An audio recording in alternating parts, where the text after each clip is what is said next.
Hello, everybody. You are listening to Radio Maria Canada in the city of Toronto. And here with me in the studio, I have two sisters. I let them introduce themselves, so I don't have to introduce them as about their. I just know that their order is a very young order, and they are both young too.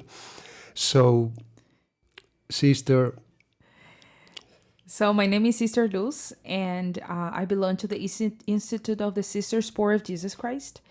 We are based in Brazil. Our foundation is from Brazil, so we are 22 years old, a very young community. My name is Sister Maria Elise. I belong to the Institute of the Sister Sport of Jesus Christ. And we've been here in Canada for 8 years, and that's it. So the whole order has been 8 years here in Canada. Yes. And so if I got the name right, the sisters... Poor of Jesus Christ. The sisters? Poor of Jesus Christ. Oh, the sisters poor of Jesus Christ. It's not the poor sisters of Jesus Christ. No, they always mix it out with sisters poor of Jesus, Jesus poor of the sisters of the Lolo, sisters poor of Jesus Christ. Yeah. Okay, so before I ask any personal questions, they will come, about the religious life as a whole, this will be taken out. You know, in the three figures in the Old Testament, priest, prophet, and king. And I get the priest and king, they have pedigree. That means the son of a king is the next king, and the son of a priest is the next priest. So the priests are from the tribe of Levi, one of the third son of Jacob.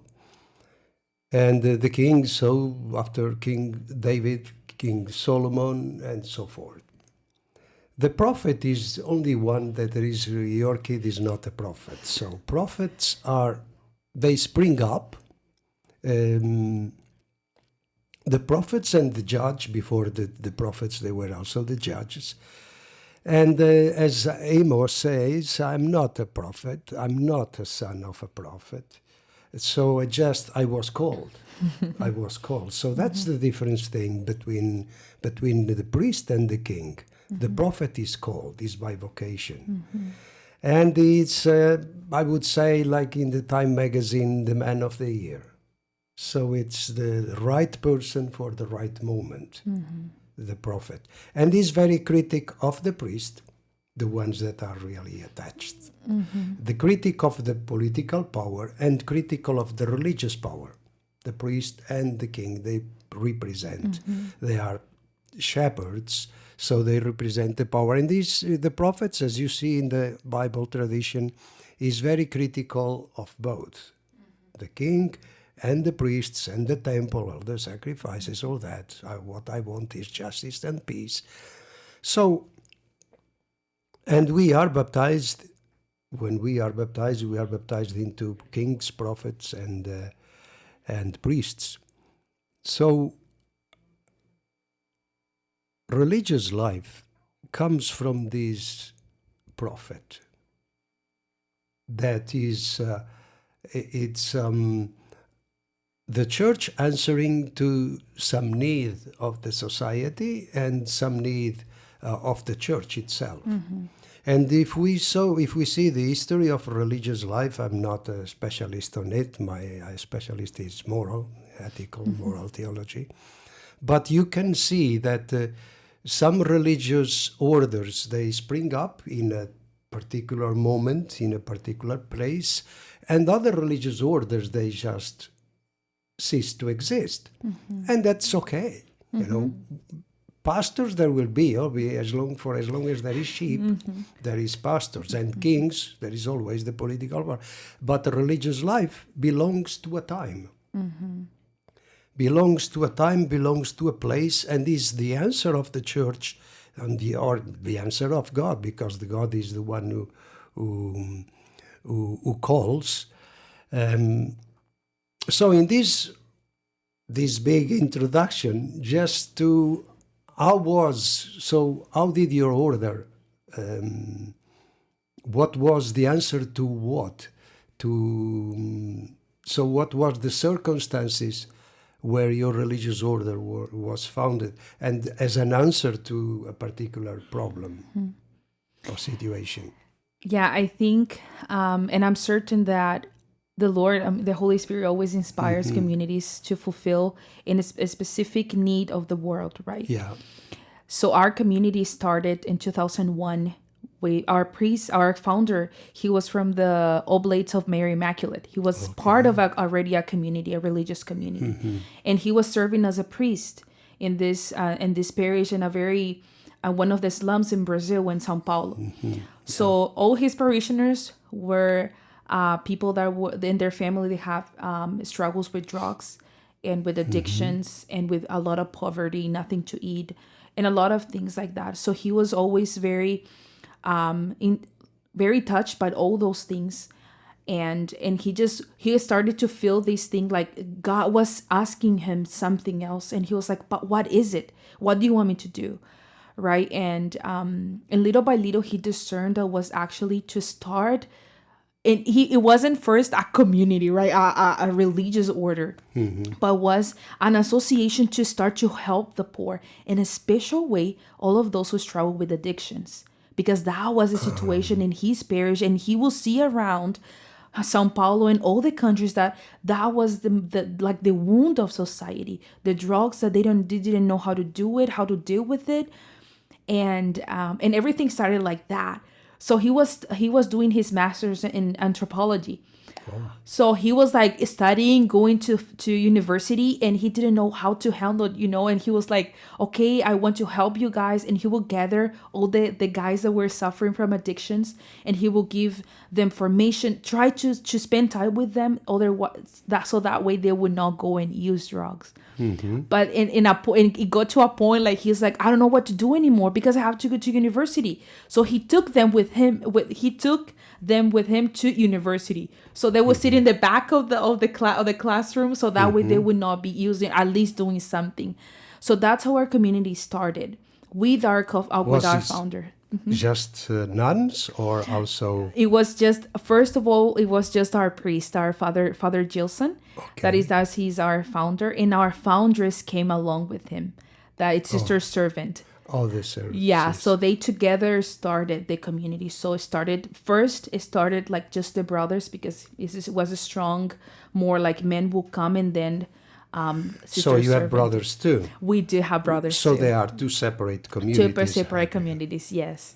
So you Yeah. founded the brothers first? Yes, And they were then- kind of the first that came along, yes. And then the sisters. The sisters, Okay. yeah. So that was the answer. So, and then after he was just, I don't know what to do, and they didn't have money. And our founder, she was like, I don't know what to do, how we're gonna do this. We don't have money to rent a place, and they were thinking what we're gonna do. And he was like, okay, let's try to see a rent somewhere so we can rent and put them there, because they wanted to like put a place so they can live a treatment. But then he didn't know how to do the treatment. He didn't know in the beginning what was going on. But little by little, the Lord was, showing him, like, do this, do that. And it came to a point that he wasn't like, also, he wasn't found in a community. But it just came in his mind, is like, I would not be able to be a pastor of this parish and do my ministry here, and also have a house with people that are suffering from addiction. And he was just started to discern, and he always said that he went to his superior with the oblates of the Mary Immaculate, and he's like, and he told his superior like this whole thing, what how it started and everything that he had in his heart. And this priest was such a guide for him, like, do this, if the Lord is calling you, stop and listen to his voice. Know what he's really saying to you. So it was really interesting how even this priest, this superior of our founder, was such a figure for him to actually guide him, like, and also actually affirming him that he was doing, it was the Lord's voice, even though he knew it's kind of blurry in the beginning. You don't know how to kind of discern, right? So it was something like that. So we started with addiction, with people that suffer, struggle for with addiction, and our founders always Which is drug addiction? drug or addiction any and other- alcohol. And alcohol. Yeah, and I remember this very testimony that our founder and our founders, they always said about this. So this was like the beginning. They was like, okay, we have to do something. It was this homeless that he used to do heroin, a lot of heroin, and he was fighting. He was like, okay, I'm gonna stop, and he was going good. He was like free for a little bit, but it was so many years that he has been like, he was an addict for so long that he didn't know how to live without it. So he was so desperate. He get to a point that he was with a very strong withdrawal, and he injected how does it call, like a very weird substance in him, because he didn't have money to buy anything. So he injected something else and he died. So our foundress, like, he called our foundress, and he said, "Sister, I need help because I did something wrong and I just need your help." And when she went there, she found him. He was dead. He was already dead. So that was like this cry that is like, we need to do something. And so that was like the start, the foundation of like, we can't just stay there here as just looking and seeing what is going on, but we're not doing anything. So he died for a cause. He died for a cause. Yeah, and everything started with that. It's well, in my life, for as long as I've lived, there is no evil that doesn't come for good. Yeah. No hay males que por bien no vengan. Yeah. And that's I find it wherever. It's the Felix culpa of St. Augustine. So that the first man and the first woman, they sin, but somehow sin is a sin. But still, because of that sin, we have the second person of the Holy Trinity visit us. And so and I find so many examples of these evil things that turn out to so somehow he killed himself for a purpose. We could see, well, what he did is wrong, but of course he was drawn by addiction, and the body was requiring some substance. And but that was the thing that God used, so to call for action. Yeah, that's So how is it different? Because the 12 steps, Yeah, of course, yeah. we study that. Yeah, we do. Yeah, that's our base treatment. That's what The we do 12 for steps. Yeah, the 12 steps for and 9 months. the Yeah. AA. Yeah. So tell people, whoever listens to this interview, how you are different from the AA and the 12 steps. So we're kind of You can come in if you if the Holy Spirit she's the tells you expert so. on that too. Oh, okay. Yeah, based on my experience, I used to live in a rehab house, in our house one for women that we have, and a different is that they're not meetings. They actually live with us for 9 months. We don't like, they don't need money. So in a way, it's already they live with us. So we have a specific house. It's not a meeting that every so and then. We do have meetings, but meetings we within. do have, but we have this. It's another It's ministry. like a residential course. Yeah, like yeah. I did one in England in psycho-spiritual counseling. It's a residential course. So we do have something called Be Sober. So we have room meetings that we help people as well, and also their families. Okay. But the real treatment for people that are 20 years or more years that they are users of drugs or alcohol for a long, so they want to recover. So we have specific houses, rehab houses for them. And we leave, we sister and the brothers, they leave. We don't have like, normally in these houses, they have like all this medical stuff. No, we are the one who really do the treatment, but we, of course, we have help from psychologists. Yeah. Because every person is different. Yeah. They have suffered from many things, and we always need help in that assistance. And there is a background, an Yes. existential background in each one of those persons that led them to drugs. Yeah. So we don't treat just the drugs itself. Yeah. We treat The person. the thing that led led them to go to that very place, to get to the so many years and everything. So because it's easier to treat that very moment, that consequence of the effect of the drug, but it's harder to treat the cause of everything. Yeah, it's true. It is harder. But the root cause, if it remains there, it's just inevitable. it can go back. It will go back to it. So I think that's very different. And also what the 3 pillars of our treatment, it's prayer, right? That it's one of the things I think without Jesus, without him, without the spiritual part, there's no way to see us as human beings, as children of God, a temple of the Holy Spirit, and people assigned with a meaning and purpose in life. That is not just, we can't just live our life meaningless. Yeah. God has called us for something, and we have, how can I say? You have the meaning. You see, because the AA is, they try to be agnostic, so to say, although in the base is even the 12 steps 12. It's yeah, it's even there. but they try to be so that they welcome Reach, anybody. They can reach everybody. But it's the same as psychology. I get healthy for what? I mean, what's the meaning of life? And that psychology cannot give. And so one of the 3 pillars, so it's prayer. So you establish a relationship with Jesus, and that helps and motivates and gives meaning to the whole thing, I guess. And then work. They work so because they have been so long in the streets. So some people just, doing whatever in life, not working. So that dignifies and give meaning again to work, to the work they do. Okay. If they work in the land, they, of course, it needs to be like a little farm so they can work with the land, with plants, with animals, but also like we normally in every house, we have a specific job. They work with wood, like the men, they normally work with wood. So they do tables, they do a lot of things so they can sell. Yeah. So that's why we support our rehab houses. So the things they do and they feel like, wow, I did this. So it dignifies who they are. That's true. That's true. And also the women, the same thing with the women. So they have we have different things. Men work with wood and women work with other things. So the work is itself a therapy. Itself a therapy, and then we have the fraternal life.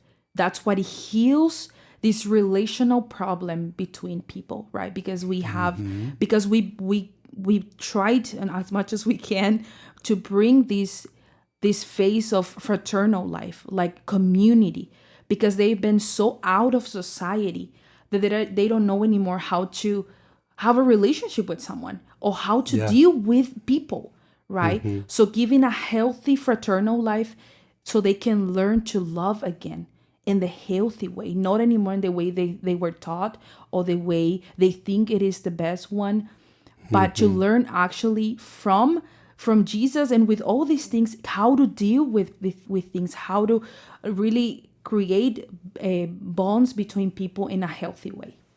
And do you tell them to cut up certain relationships that led them to? Yes, that's at least for the time they are there with you. Yeah, and that's one of the things that the challenges would always face, right? Sometimes they can't go back to their place wherever they used to be because their neighborhood, even their parents sometimes. Yeah, that's true. That's the environment that they had that led them to drugs. Yeah. If they go back to that environment, they'll become weak and they go back to. Yeah. What are the other 2 pillars? You said prayer is one of the prayers. So it's prayer, work. I mean, we labor, right? Yeah. And fraternal, like fraternal life, healthy fraternal life. Community life. Community life. There you go. Okay, very good. So, I don't know if you have something to say, sister, something else. Yes. Another thing that I think that make us different from the AA.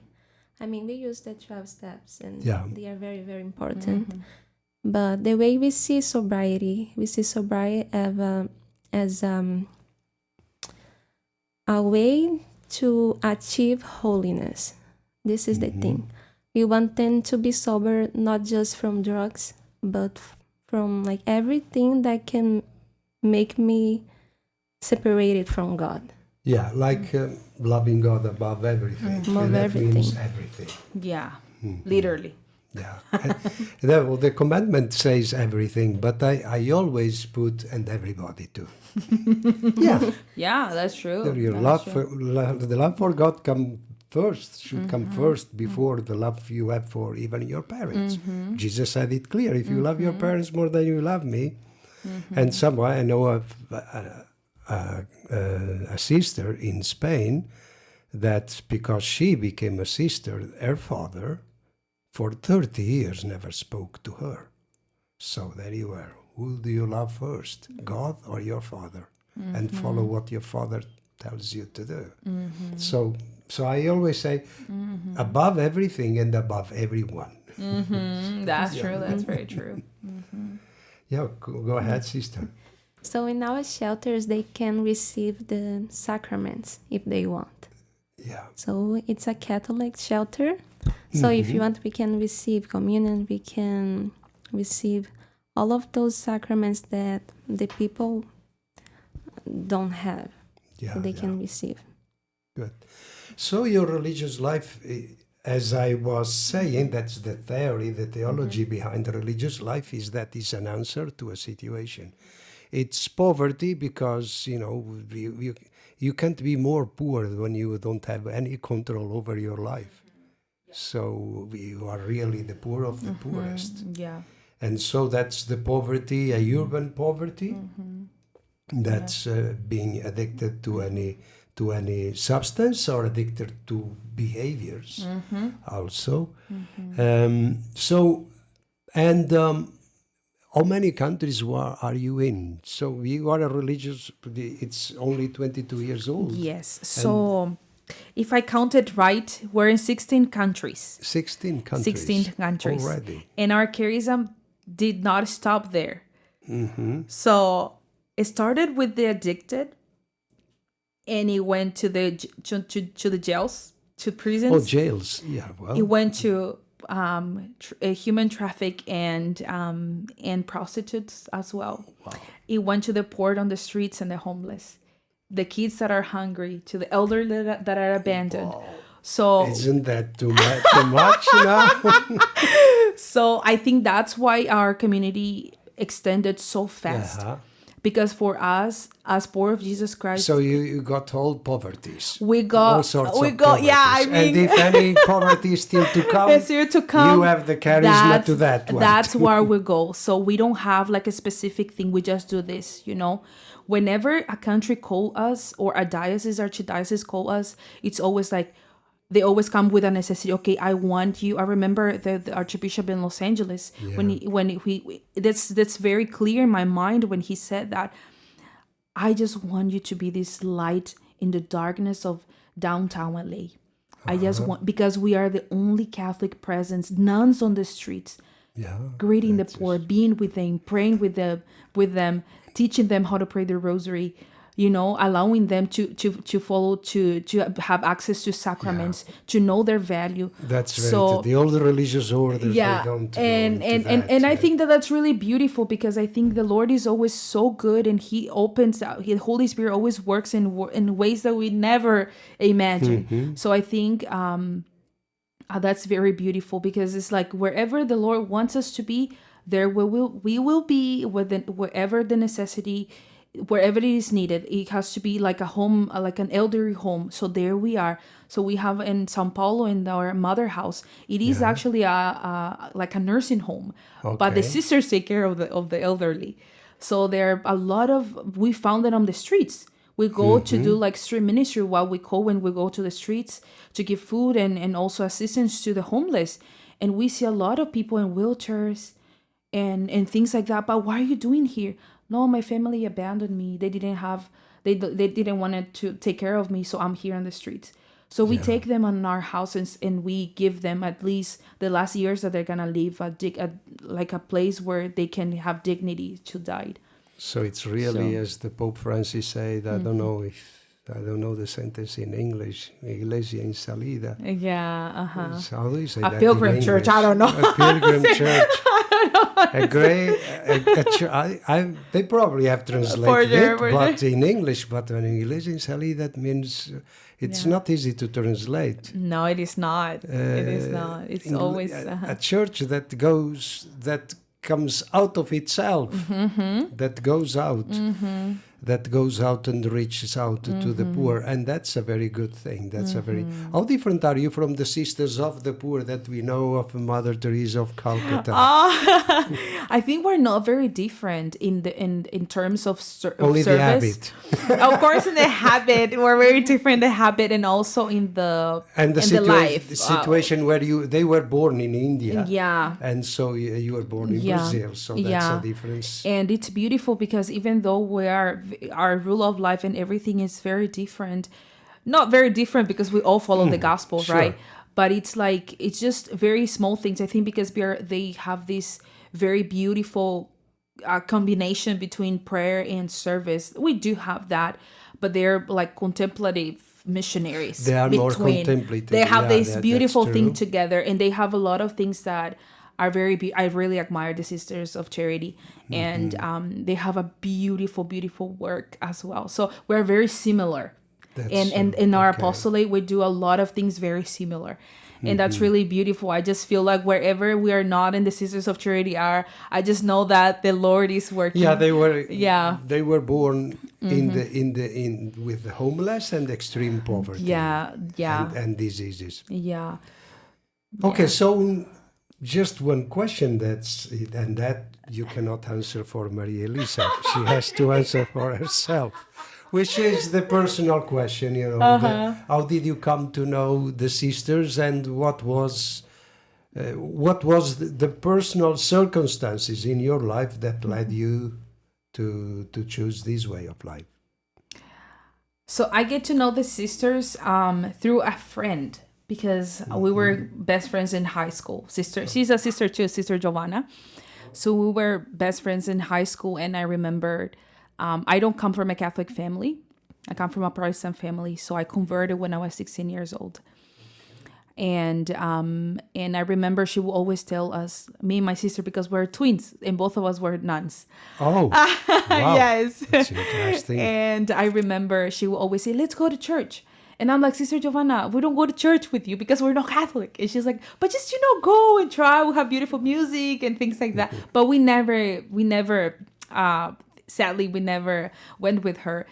But it came to this point in my life, I remember that it was just this void, as every human being. I think we always have this very moment of encounter with ourselves.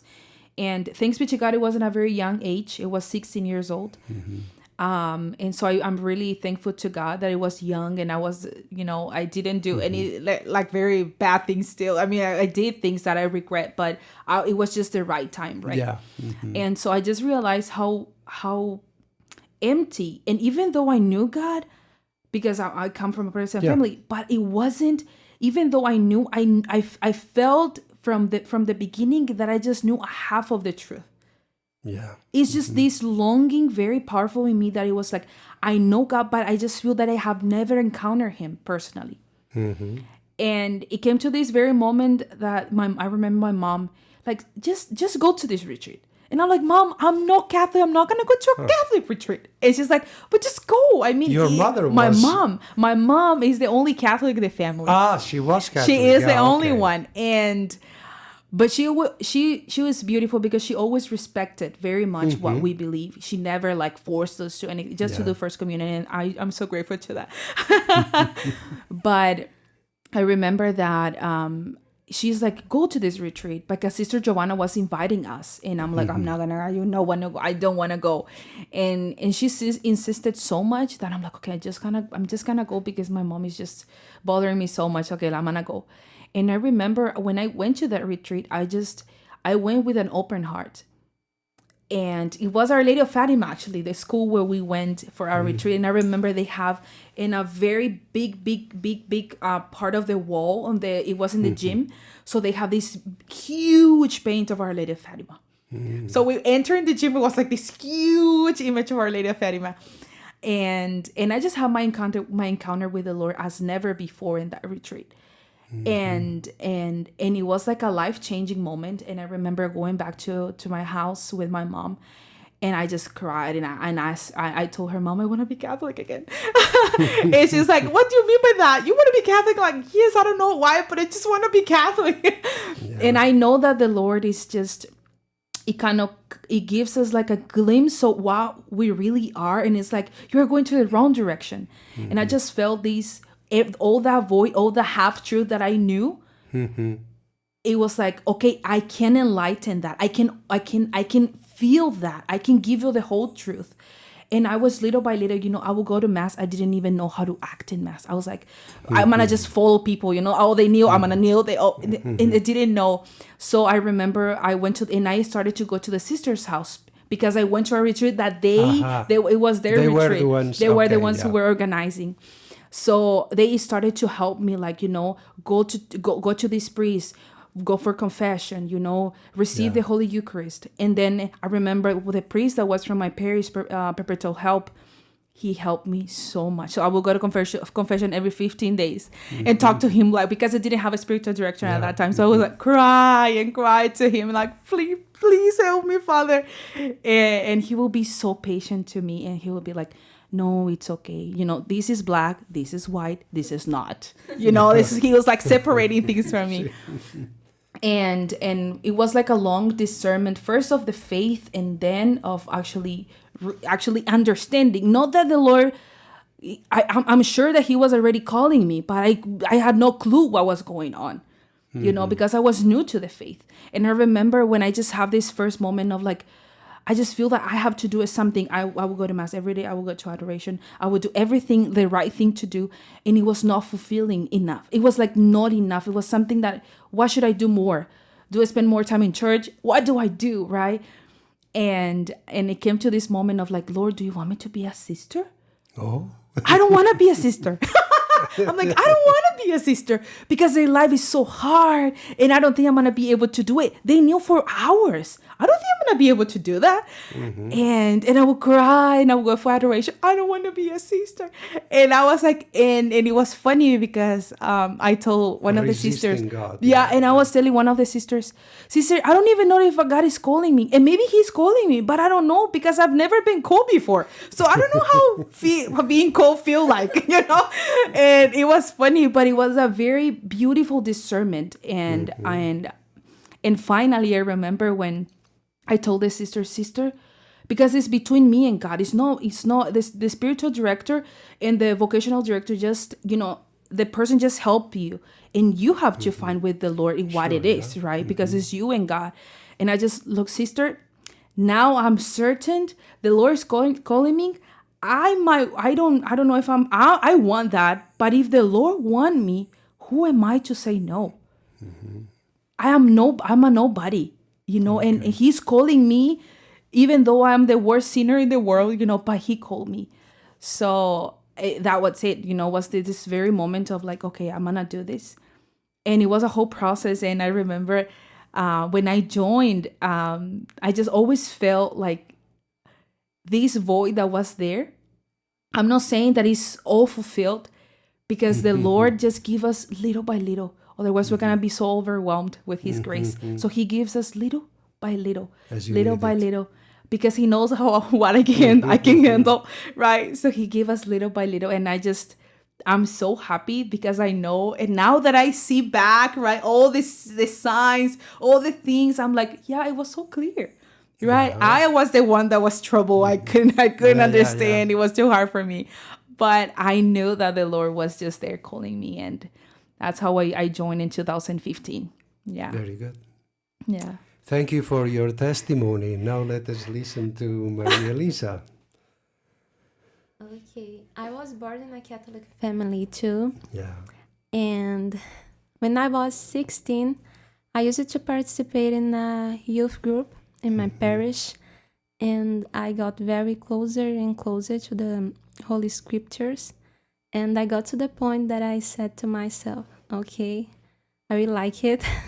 I want to do and I want to be everything that Jesus says here in this Bible. I want to do everything. I want to be it.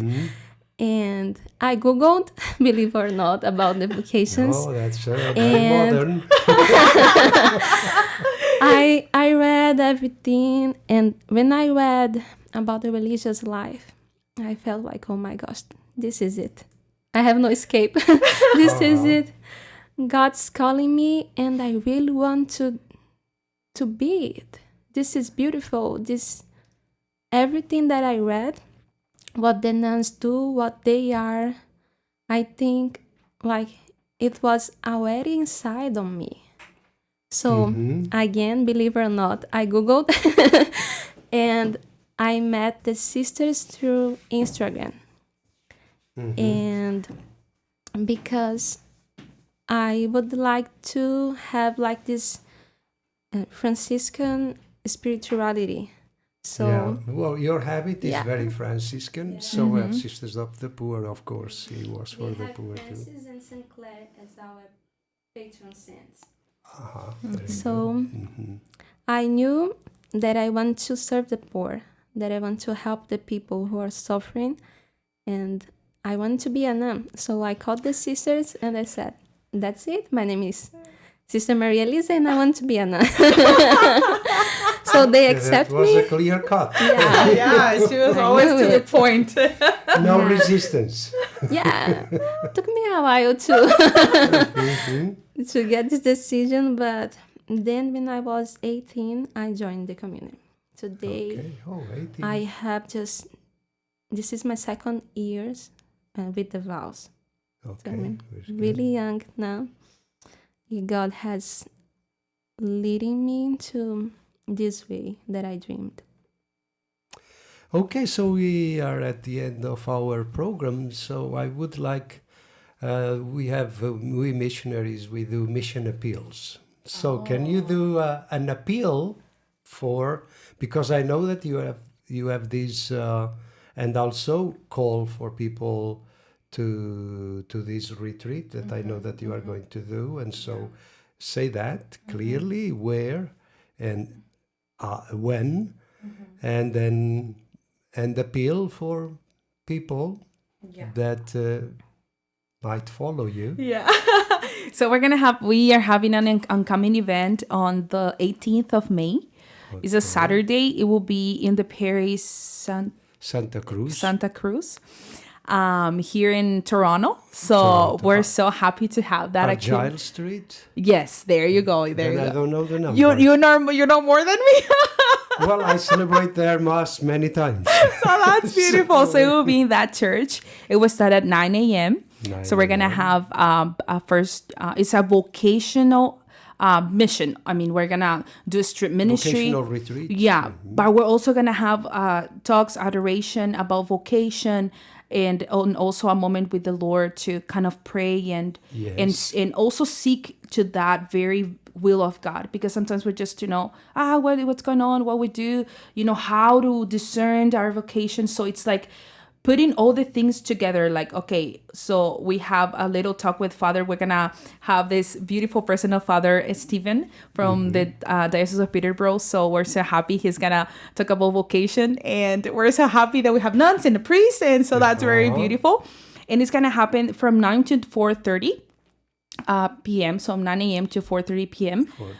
So we're gonna have also the experience to go out on the streets.